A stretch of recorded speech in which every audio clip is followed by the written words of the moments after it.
Judas Priest are about to kick off one of the most anticipated and definitely one of the most intriguing and mysterious tours of 2026. So today, let's take a look at what Judas Priest will most likely do and what they definitely will not do on the band's upcoming 2026 Faithkeepers Tour.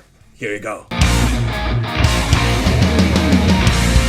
Now, first of all, because of the tour's title, many fans naturally assumed that it might be yet another retrospective tour similar to the one Judas Priest did last year.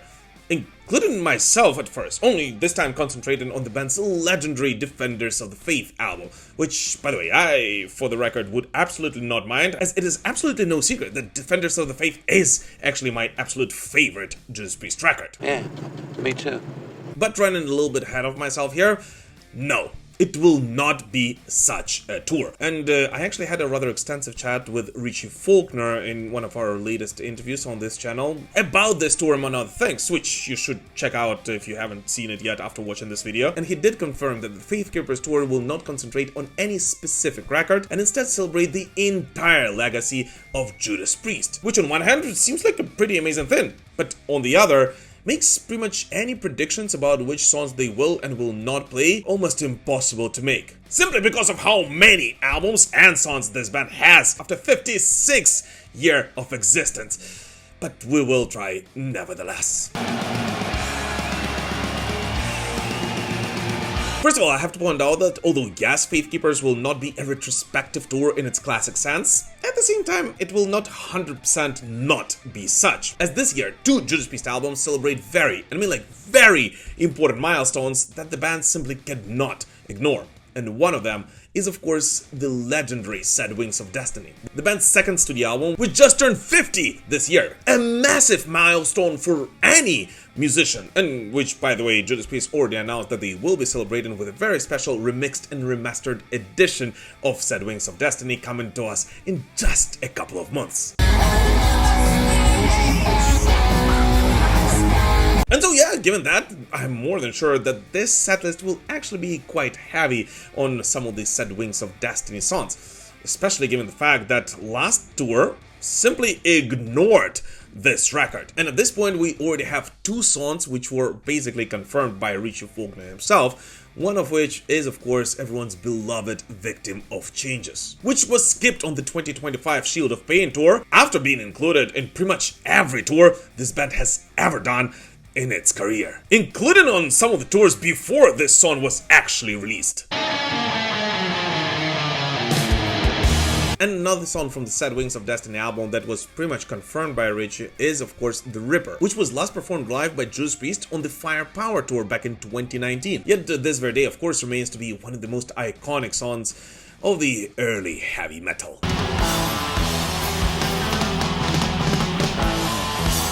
Yet, although these two songs are what Judas Priest fans, of course, would expect the band to play from the Sad Wings of Destiny album, there is at least one more that may make it into the setlist, which, if the band actually does perform live, would be a huge surprise to all the die-hard Judas Priest fans. As we actually know for a fact that Andy Sneap has been pushing the band to perform Isle of Domination live, which, if the band actually goes for, would be a huge gift to all of us. As here's the thing, the last time this song has actually sounded live from the stage was all the way back in 1976.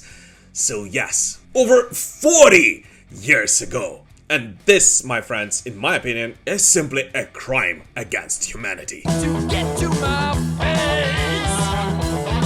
Another song, or rather two songs, which I personally would absolutely love Judas Priest to perform live once again, are the Dreamer Deceiver duo, which once again is one of my absolute favorite songs of the early days of Judas Priest, yet the one that has been absolutely ignored by the band for over 40 years now. No, seriously, how is that even possible?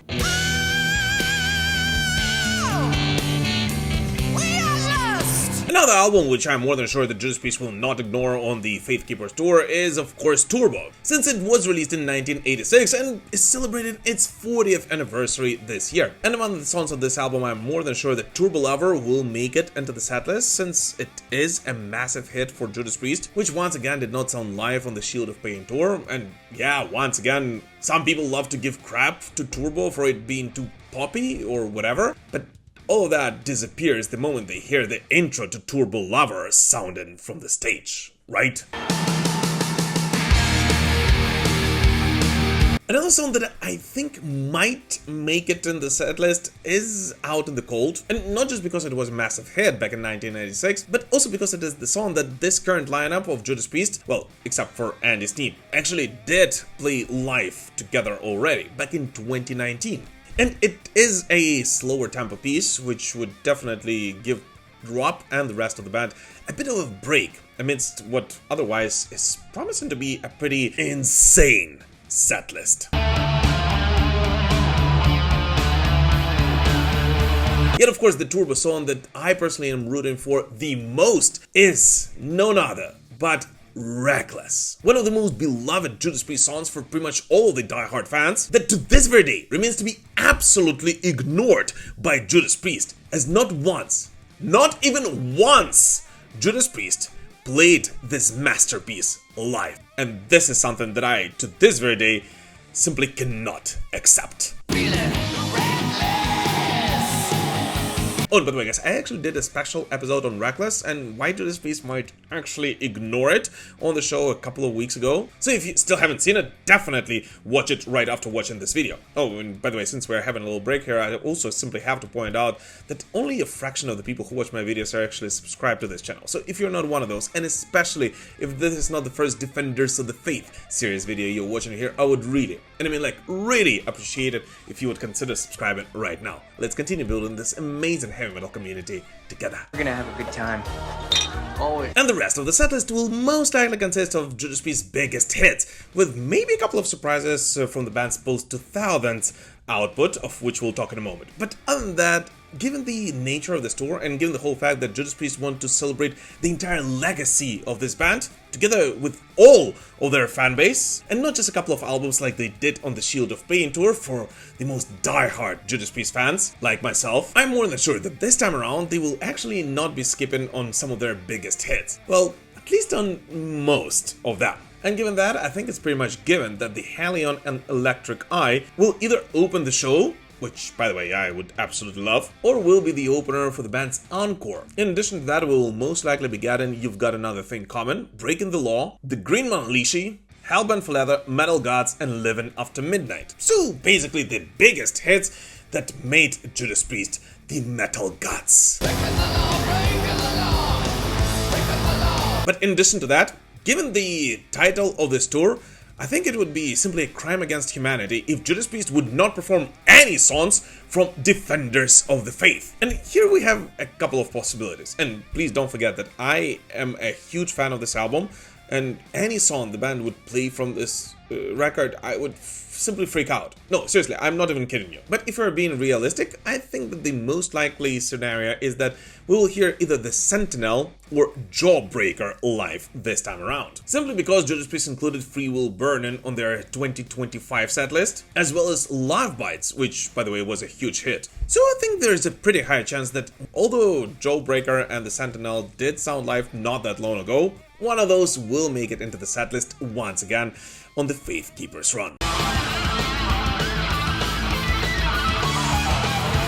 But at the same time, given the title of this tour, I think it would be simply kick-ass if Judas Priest would perform Heavy Duty and Defenders of the Faith as the setlist closers. As come on, I always say that those two would simply make a kick-ass closer for any Judas Priest album, and when better start doing it than on the Faithkeepers Tour, right?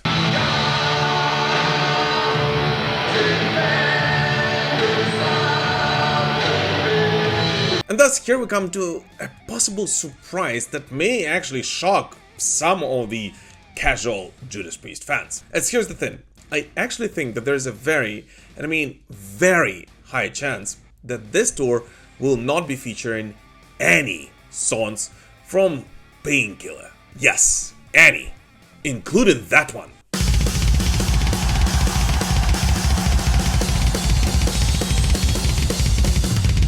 As here's the thing, Judas Priest did celebrate Painkiller's 35th anniversary last year, and they did release 19 studio records, so they definitely do have some tracks to choose from on this tour. And if you ask me, well, although I absolutely love Painkiller, no, seriously, like pretty much everyone does, I would absolutely not mind Judas Priest swapping any songs from it, including the title track, to one of the deep cuts that I personally have never heard live, including some of the songs from Nostradamus, which I have this weird feeling that might actually resurface this year. And I can't even explain you why.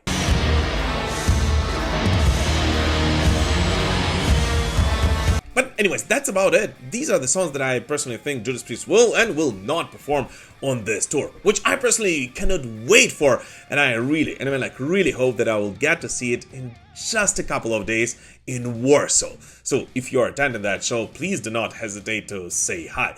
But for now, what do you guys personally think? Which of these songs do you want Judas Priest to play live? And what is your dream setlist for the Faithkeepers Tour? Please let us know in the comments. As always, thank you so much for watching this video, guys, and we'll prevail. Slava Ukraini!